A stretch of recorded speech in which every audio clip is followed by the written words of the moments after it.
नमस्ते दोस्तों। क्या आपको लगता है इकोनॉमिक्स सिर्फ आंकड़ों और मुश्किल ग्राफ का खेल है? क्या break even point, elasticity of demand, balance of payment जैसे शब्द आपको उलझन में डाल देते हैं? अगर हाँ, तो आप बिल्कुल सही जगह पर आए हैं। इकोनॉमिक्स चैनल पर आज की पहली वीडियो के साथ मैं इकोनॉमिक्स को आपके लिए सबसे आसान विषय बनाने की शुरुआत कर रहा हूँ।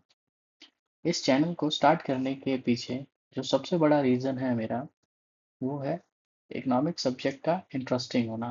बट मैंने बहुत लोगों को देखा है कि ठीक गाइडेंस ना होने के कारण वो इकोनॉमिक्स में स्कोर नहीं कर पाते, जिससे हमें ये पता चलता है कि अगर इकोनॉमिक्स सब्जेक्ट में अच्छी गाइडेंस मिल जाती है तो इकोनॉमिक्स में अच्छे स्कोर किए जा सकते हैं। तो ये चैनल किसको किसको बेनिफिट करेगा, आइए देखते हैं। ये चैनल उन सभी लोगों को बेनिफिट करेगा जो क्लास 11th एंड 12th में इकोनॉमिक्स पढ़ रहे हैं, या कोई ऐसे लोग जो इकोनॉमिक सब्जेक्ट के साथ गवर्नमेंट टीचिंग एग्जाम्स की तैयारी कर रहे हैं। साथ ही वैसे लोगों को भी ये चैनल बेनिफिट करेगा जो इकोनॉमिक्स के कॉन्सेप्ट को जानना और सीखना चाहते हैं। अब यहाँ पे क्या क्या मिलेगा? सबसे पहले तो यहाँ पे हम कोशिश करेंगे कि बेसिक कॉन्सेप्ट को एनसीईआरटी के माध्यम से समझाएं। साथ में इस तरीके से यहाँ पे डिज़ाइन किया जाएगा कोर्स को कि आपको बहुत आसानी से वो सारी चीज़ें समझ आ जाएं। की कॉन्सेप्ट और क्या इसमें सीख सकते हैं? सब्जेक्ट से रिलेटेड अगर बात करें तो माइक्रो इकोनॉमिक्स, जैसा कि आपको पता होगा कि माइक्रो इकोनॉमिक्स में हम क्या पढ़ते हैं, consumer behaviour, producer behaviour, markets जैसे टॉपिक्स जो माइक्रो इकोनॉमिक्स को समझने में और आसान बनाते हैं, उनको हम यहाँ समझेंगे। साथ ही माइक्रो इकोनॉमिक्स में नेशनल इनकम, बजट, मनी जैसे कॉन्सेप्ट को सीखेंगे।